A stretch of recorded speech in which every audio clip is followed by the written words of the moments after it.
A prayer is not a demand. Written by Sanjay Gokhale. Published in the year 2010. I was brought up at small places in Madhya Pradesh. I still remember my waiting with eagerness for summer vacations to begin. Vacations meant visit to my hometown with my mother at my maternal uncle's place. My hometown was a dream city for me. We stayed at my maternal uncle's place in Mahal. The evening outing would mean visit to different temples in the city with my uncle. Tekdi Ganesh temple was his favorite sojourn. In those days, the temple was very peaceful place. Lord Ganesh had an inexpensive tin shed over his head, just like thousands of his followers.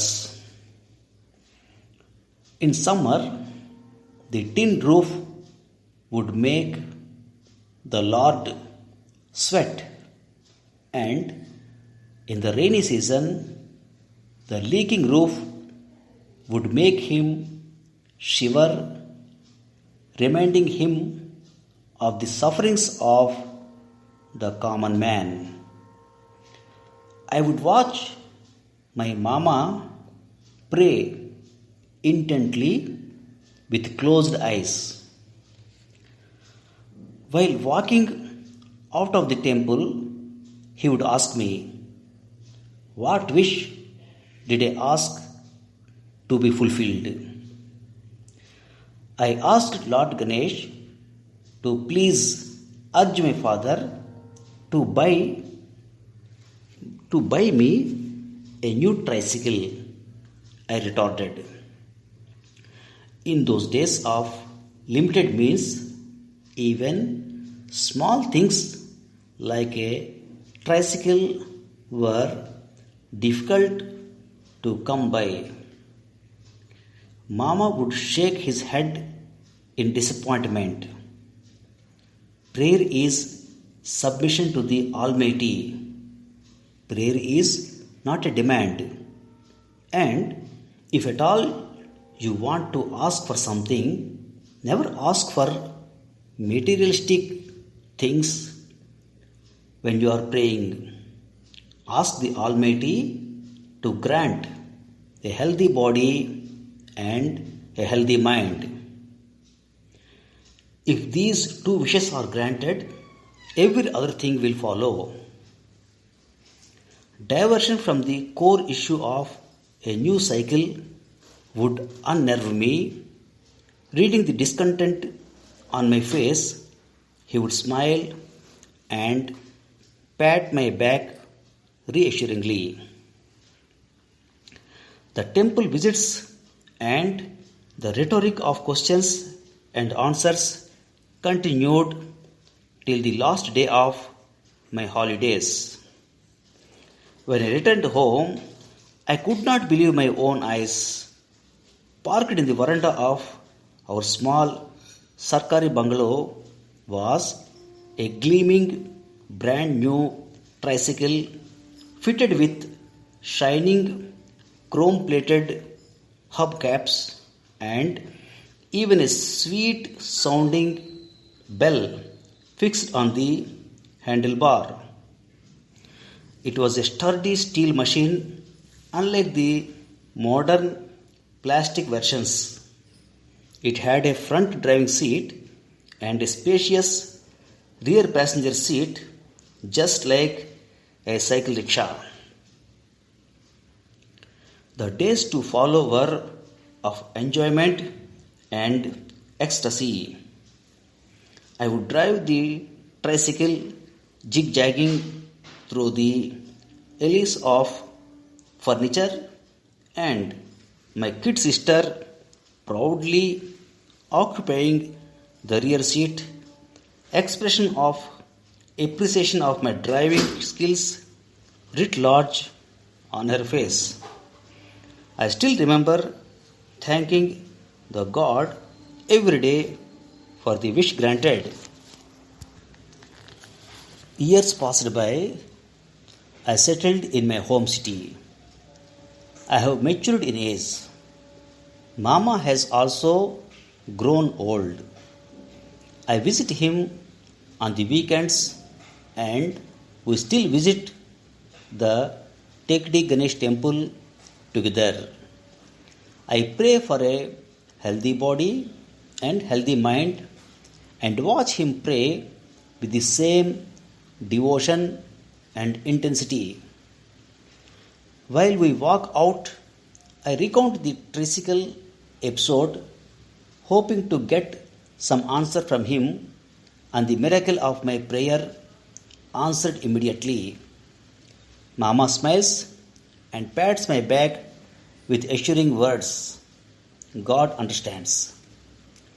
Whether the God listened to my prayer or my mama influenced my father to buy me a tricycle to save me from becoming an atheist is a puzzle for me. There are some questions which are best left unanswered. Thank you for listening. Now, some of the words and their meanings used in the above passage. Tekdi Ganesh temple was his favorite sojourn.